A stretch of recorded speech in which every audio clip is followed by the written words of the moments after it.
은혜의 말씀.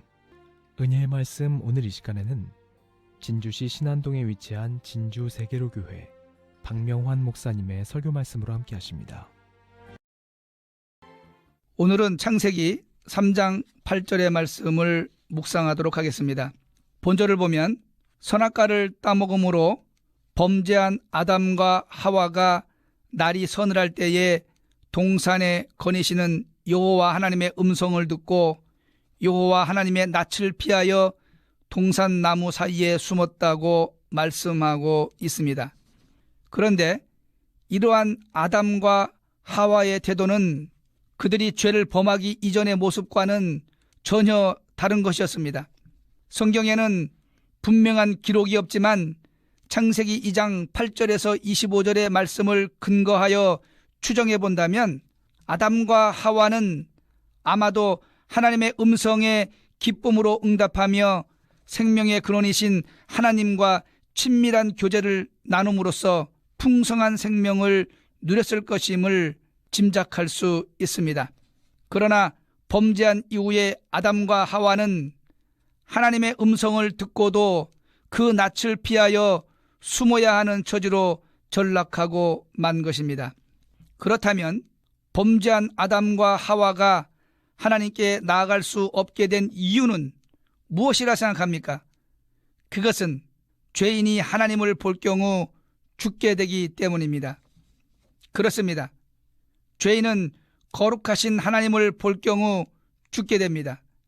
그것은 죄인이 거룩하신 하나님을 보는 것은 하나님의 영광을 침범하는 것이 되어 하나님은 훼손된 당신의 영광을 보상받으시기 때문이라고 출애굽기 33장 20절은 밝히고 있습니다.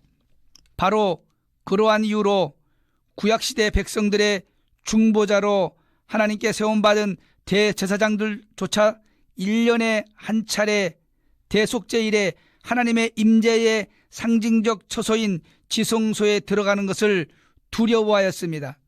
이사야 선지자는 환상 중에 하나님을 보고 자신은 망하게 되었다고 하며 크게 두려워하였음을 이사야서 6장 1절에서 5절의 말씀은 밝히고 있습니다.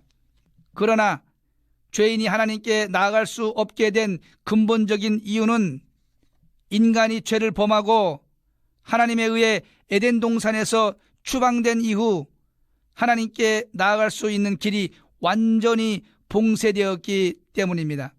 다시 말해서 죄인은 하나님에 의해 스스로의 능력과 방법으로는 생명의 근원이신 하나님께 나아갈 수 있는 길을 완전히 차단당했음을 창세기 3장 24절은 말씀하고 있습니다. 그리하여 죄인은 생명의 근원이신 하나님과의 교제를 상실당함으로써 풍성한 생명을 누리지 못하고 죄와 질곡 가운데 살다가 영원히 멸망하게 되는 것입니다. 성경 시편 130편 3절은 여호와여 주께서 죄악을 감찰하실진대 주여 누가 서리이까 라고 하고 있으며 이사야서 64장 7절은 주의 이름을 부르는 자가 없으며 스스로 분발하여 주를 붙잡는 자가 없사오니 이는 주께서 우리에게 얼굴을 숨기시며 우리의 죄악을 인하여 우리로 소멸되게 하셨음이니라고 밝히고 있습니다. 또한 요한복음 14장 6절 7절은 예수께서 가라사대 내가 곧 길이요 진리요 생명이니 나로 말미암지 않고는 아버지께로 올 자가 없느니라. 너희가 나를 알았더면 내 아버지도 알았으리로다. 이제부터는 너희가 그를 알았고 또 보았느니라고 말씀하십니다. 그럼에도 불구하고 오늘날 예수 그리스도를 주로 믿는 성도들은 예수 그리스도의 이름을 의지해서 하나님께 나아갈 수 있게 되었습니다. 그리고 그로 말미암아 풍성한 생명을 누릴 수 있게 되었습니다. 그것은 우리 주 예수 그리스도께서 죄인들을 위한 화목 제물과 대속 제물이 되사 십자가에서 죽으심으로 죄인으로 하여금 하나님께 나아갈 수 있는 길을 다시 열어주셨기 때문입니다. 또한 죄인들을 죄에서 구속하사 죄인들이 하나님을 보고도 살 수 있게 하셨기 때문입니다. 그러한 의미에서 볼 때 예수 그리스도의 십자가 구속 사건은 복음 중에 복음이며 은혜 중에 은혜입니다.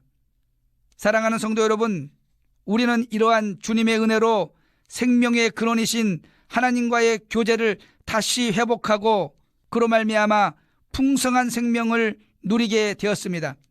때문에 우리는 날마다 주님의 은혜를 감사하고 찬송해야 합니다. 그리고 우리의 삶을 주님을 위해 살아야 하는 것이 마땅한 것입니다. 나아가 우리는 지금도 주님을 모르고 죄 가운데서 죽어가는 수많은 영혼들에게 주의 복음을 전해야 할 것입니다. 죄인들은 예수 그리스도를 통해 죄의 문제를 해결하지 않고서는 결단코 생명의 근원이신 하나님 앞에 나아갈 수 없음을 알고 그들도 우리처럼 그리스도를 믿고 다 구원을 얻도록 증거하시길 축원드립니다. 은혜의 말씀 지금까지 진주 세계로교회 박명환 목사님의 설교 말씀 보내드렸습니다.